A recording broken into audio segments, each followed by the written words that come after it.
A young orphan boy, and he had a meadow that was left to him, and he wanted to build a wall around his meadow. And so he comes upon an area where there's a palm tree that belongs to his neighbor. So in order to build around that palm tree, his wall would not become straight, and therefore it would become weak. So he asked his neighbor to give the palm tree to him so he can include it in his territory and build a wall around it. So his neighbor refused. So he tells him, you have many other palm trees, and this one won't hurt you, so just give it to me so my wall can be straight. And the man refused. And so the young boy, he goes and he complains to the Prophet sallallahu alaihi wasallam. And Nabi sallallahu alaihi wasallam brings the man and the boy together. And he tells him, give the palm tree to your brother. And so the man refused. And perhaps that the man was angered that this young boy would complain to the Prophet ﷺ because of this palm tree, so he was angered enough to refuse to give it. It's my house, my tree, and this kid is taking this case to Rasulullah. So when the man said, La ya Rasulullah, I'm not giving it to him, tears came from the eyes of that yatim. SubhanAllah, there's no father to speak for him. His father died. And Rasulullah cannot use his authority over this man because this is haqq. Give the palm tree to your brother, وَلَكَ الْجَنَّةِ, and you will have al-Jannah, you will have paradise. He said, I don't want it. He was so mad, he said, I don't want it. And he got up. And so the Prophet ﷺ remained quiet. Because how else can you entice someone when they refuse paradise? What else can you say greater than that? So from the people that were at that gathering was the great companion Abu الدحداح radiallahu anhu. He came close to Rasulullah and said, Ya Rasulullah, if I purchase that tree back, can I get the same offer? Rasulullah sallallahu alayhi wa sallam gave him the approval. Yes. He had a meadow that belonged to him in Medina that everybody knew.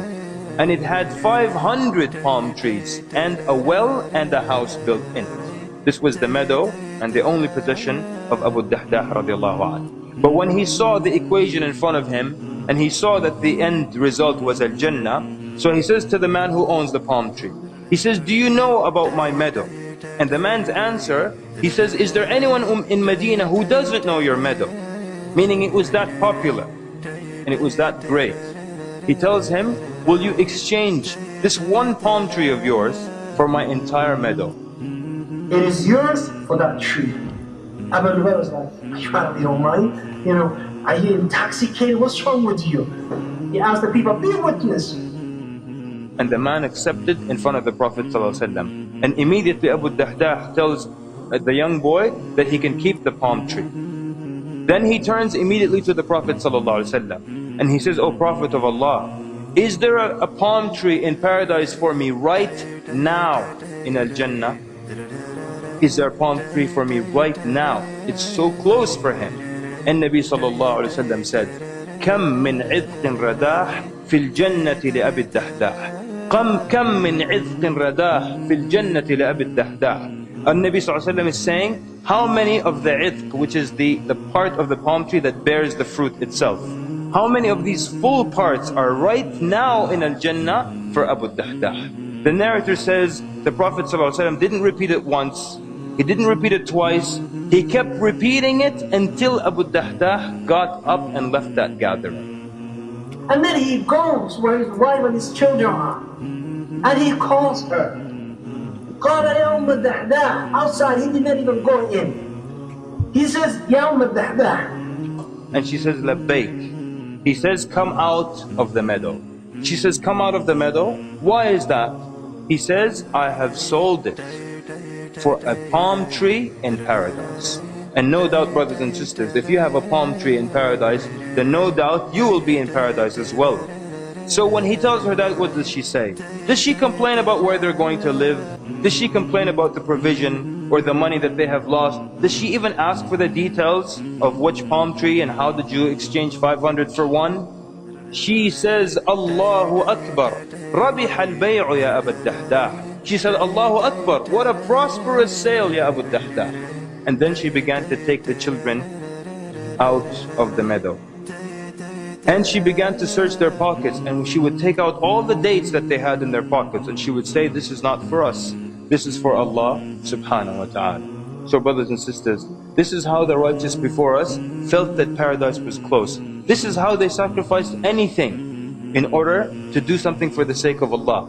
But Abu al-Dahdaah radiallahu anhu was not satisfied with the thing that he gave. In the Battle of Uhud, when Rasulullah sallallahu alayhi wa sallam was injured, when Utbah bin Abi Waqqas threw a rock on the face of Rasulullah sallallahu alayhi wa sallam, broke his tooth, cut his lip open on the right side, and then Abdullah bin Qami'ah, he came from behind and Rasulullah is injured from that rock on his face, and he hit him so on his shoulder. And then Abdullah bin Shihab al-Zuhri, he hit the head of Rasulullah and his head was open and the blood was gushing from the head of Rasulullah sallallahu alayhi wa sallam. Every time Rasulullah could not get up, could not stand up. And every time that an army approached, Rasulullah would say to them, who is my neighbor in Jannah? And stop his speech. Until all of them were killed. Rasulullah sallallahu alayhi wa sallam, after the battle was over, and he started turning and searching for the people who were killed. And who did he find in Ikhwati? He found Abu al-Dahdaah killed. Abu al-Dahdaah been killed. Rasulullah sallallahu alayhi wa sallam, he kneeled down and he looked at him and he said, Kam li al-Dahdaah min itqin wa rahim fi Jannah. He said, now, how many trees in Jannah for Abu Dahdaah? How many trees in Jannah for Abu Dahdaah? ولكم صدقت مودتي وبكم ألوذ وأستعين يا صحب ما لي غيركم يا رفعتي دنيا ودين ولكم صدقت مودتي وبكم ألوذ وأستعين يا صحب ما لي غيركم يا رفعتي دنيا ودين حتما سنذكر مجلسا جمع الشباب المخلصين وسنذكر